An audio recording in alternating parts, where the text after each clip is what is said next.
Hello, Packers fans, and welcome into PackersNews.com. I'm Kassidy Hill, joined by Pete Dougherty. I'm doing the "It's much colder than we thought it would be" dance, Pete. Yes, it was not the weather advertised. When I checked the forecast No, yesterday, it said a high of 60 today, and it wasn't even close to that. not even close. It didn't even sniff 60, and I was No, so excited. It was 17 degrees when I left Green Bay, and I was like, "Thank God, I'm going to 60-degree weather." no, I did And not bring my winter coat, and now yeah, we're paying the price. Well, I'm paying the price. You're not. But well, I don't have any gloves on or a hat on, so all of that to say, this might be a quick version of a post-game Facebook Live because we are not as brave as we should be to be able to take this 30-degree weather. Packers defeated the Ravens 31-30, making sure I have the score right. I got the score wrong one time, and it will haunt me for the rest of my life. yes, that's a no-no. 31-30. Do it. That's a no. It is That's a a no. no-no. That's It a was no-no. a big And no-no. it's happened to all of us. Well, at least I'm not alone. 31-30 in what became a very exciting game, especially towards the end. Ravens were going for the lead. We don't want to say going for the win because there were still 42 seconds left, and as we know, Aaron Rodgers can do a lot of damage with 42 seconds. But they were going for the lead. Were stopped by Darnell Savage, who sort of redeemed himself. Darnell Savage was picked apart by Mark Andrews Yeah. all night. And then in the biggest moment, he comes up on Mark Andrews and tips the ball away. Packers leave with a 31-30 win. Maybe more importantly, the first playoff spot clinched in the NFL. We figured that would be what happened tonight. But did you see the Packers getting this sort of game from a very depleted Ravens team? I would not have guessed it going in. It's hard to not be impressed with Huntley walking away It from was this. very impressive. He's a dynamic guy, and he can sling the ball pretty well Mhm. too. The Packers did not play well. The gist of my column is this game showed to me that Kenny Clark is their most indispensable guy on defense going into the season. Right. I would have said it's Jair Alexander, but they've been survived fine. without him. Right. They've been fine without him. C. Smith probably would have been second on the list. Rashawn Gary is his great play has made has made up for that.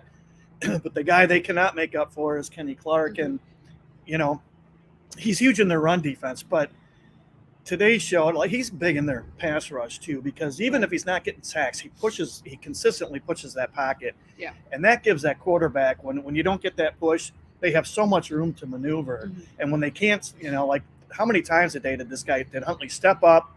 And then when the rush would come for him, he'd step back and, Right. and slip around the edge. Multiple times. When Clark's in there, and not say that would never happen with him in there, because of course it can, but you just take away a couple of those scrambles, and it's probably a different ball game. Tyler Huntley rushed 13 times for 73 yards, but to your point, he also scrambled and threw. He threw off the scramble a Yep. few times. He threw. He went 28 of 40 for 215 yards, 2 touchdowns, only one sack, which is insane when you consider how much he was running around tonight. We have a really good question here from No interceptions too, right? No you would interceptions. figure to turn over a guy like that, and they didn't. Yeah. A really good question here from Eric. What did the coaches have to say about the defense losing Tane for what felt like the entire game? You asked Matt LaFleur that. I did, and his answer, I thought it was really, really telling. He said, first of all, he said, yeah, it just was not good enough. We've got to do better than that. And the next words out of his mouth were, but that's where you feel the loss of Kenny or something. If he didn't say exactly those words, that's what he said. And I mean, I agree completely. Now, I do think the outside guys lost contain more than they did against Murray, than they did against Fields. I thought they did a great job against those guys earlier this year. Right. But I still think Russell Wilson.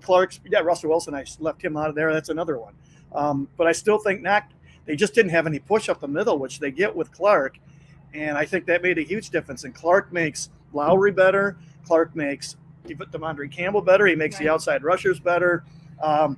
They really felt his loss today. And, just one sack, take away one or two of those scrambles, and maybe they're not, holding on by the skin of their teeth with 42 seconds to go. Brian with a good question off of that. To your point, it looks like Gary lost contain on several rushes. Yeah. Is that from over pursuit or a stunt? I thought it was over pursuit on the ones I saw, Brian, because I did see that a few times. I saw the same thing with Preston Smith a time or two. I saw it with a couple of the backup guys. I think maybe Garvin on one. Yes, Garvin. 40 on one. I'm pretty sure I saw him on one. They crashed in, and you just absolutely cannot do it. You have to make a guy like this sit in the pocket and beat you on play after. He'll make some throws, but you've got to make him do it play after play after play, which they did against Kyler Murray, Right. and it made a guy who was an MVP candidate look like a normal quarterback in that game. Right. To your point about 40, Tippa had a sack there, and Huntley just got away, and he wasn't in a position to stop it. Yeah, and there was one where he also I just happened to see where he crashed down really hard on the rush, and Huntley just ran right outside him, and it was just you can't do that. You can't go for the sack, and Gary got caught doing that where he thought he was going to get the sack, and instead it ended up being a scramble, like Brian said.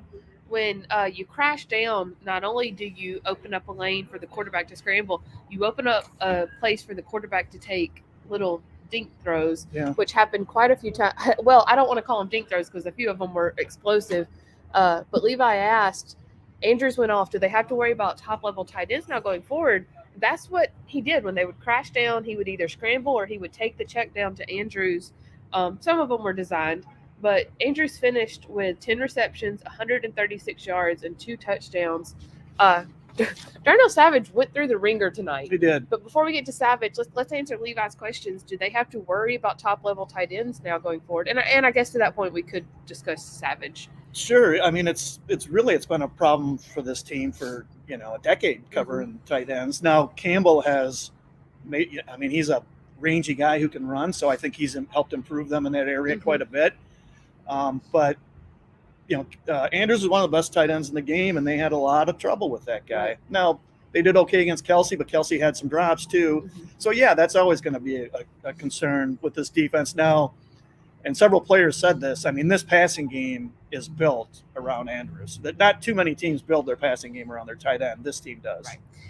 But to that point, and Matt asked, why didn't the Packers double team the tight end?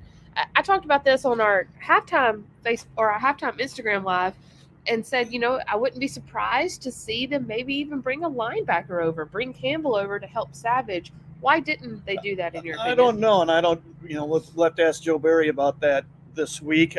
They did jam him in the second half a little more. There was a couple snaps where I saw somebody hitting him at the line.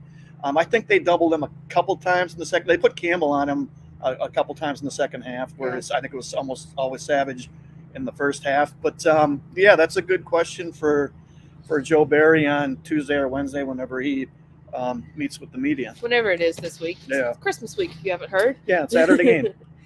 Lynn asked Lynn comments, Drayton has to go. Special teams is a joke.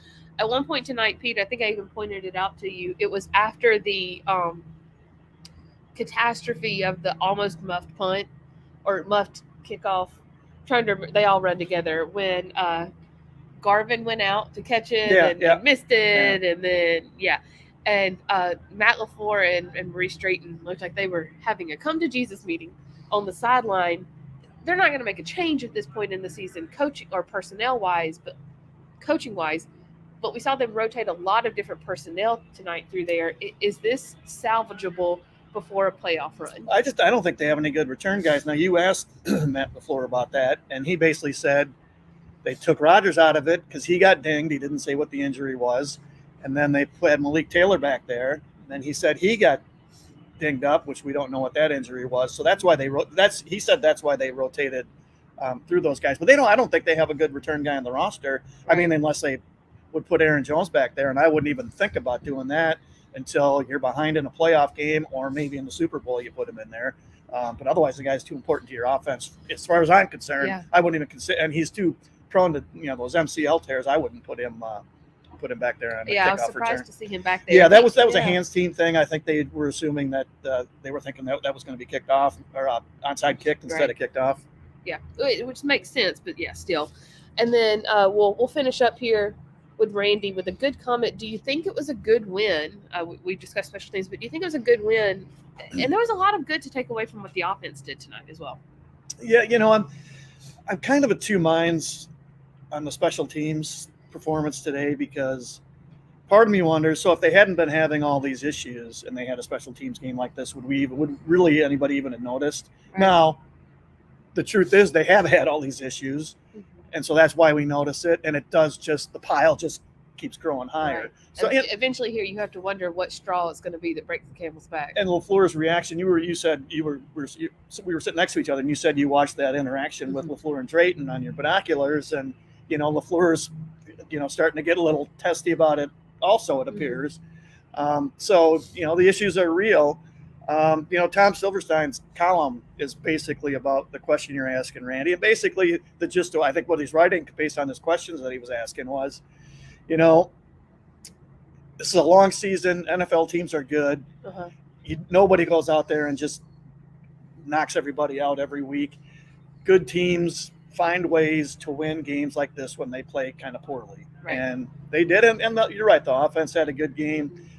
Aaron Rodgers looks as sharp as ever. He looks like an MVP candidate. He does. He's right. It's him and Tom Brady at this point. Like that throw that we all saw at Valdez-Scantling, that one where that was as tight a window as Rodgers ever is going to throw into, and he just snuck that thing in there, and that is a big league quarterback right there. MVS said of that throw after the game, he said, "You're just sitting there thinking, how did he get that ball through there?" Yeah. And he's the one that called it, and he was standing there thinking, how did he get that ball through there? And that guy, having him back gave the offense gave the offense a boost, and his ability, his speed on the outside.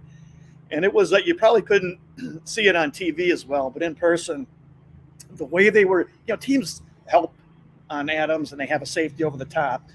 There were plays where it wasn't a safety over the top. They basically lined up two guys almost on Adams. I mean, they just double covered him, like literally double covered him. And all game. Yeah. And that's why other guys were getting open, and Adams even beat the coverage a couple times. And, that's the value of guys like that. It's just the same thing with Clark. It's not just the plays they make, although that's the most important thing, but it's the way they occupy the other side of the ball and game plans that also makes a big difference. The way they make their teammates better. Right, exactly. And I asked Matt LaFleur about that after the game, like how much of MVS's night was because of the coverage on Devontae Adams, and he said a lot. Yeah. But that's going to be what happens with Devontae Adams. Who's going to step up around him? And tonight it was MVS. Yep. He also kept the record-tying touchdown ball. He said, did he keep it? He said he kept it. He said he caught the touchdown. He was keeping the ball, and that Aaron Rodgers can have the ball when he breaks the record on Saturday. You know what? That's fair, because he doesn't, he doesn't need both of those. The record breaker is the one that'll mean more. So right. That's fair. In case you weren't aware, Aaron Rodgers has a very, very good chance to break Brett Favre's franchise touchdown record. He threw his 442nd touchdown tonight. If he throws one on Saturday to move to 443, he will own the Packers franchise record for touchdowns. We will be there to cover it for you through it all. I know there were a lot of other questions tonight, a lot of good questions. We will do an extra long Facebook Live tomorrow to jump back into it. But we're going to get this man here back in the warm weather and back on the road. My ride is leaving. Yes. I know. I'm picking on you. It really does. He's because he has to leave. We're going to hit the road to get back to Green Bay to get you ready for the Packers versus the Browns on Christmas Day. Thanks so much, guys.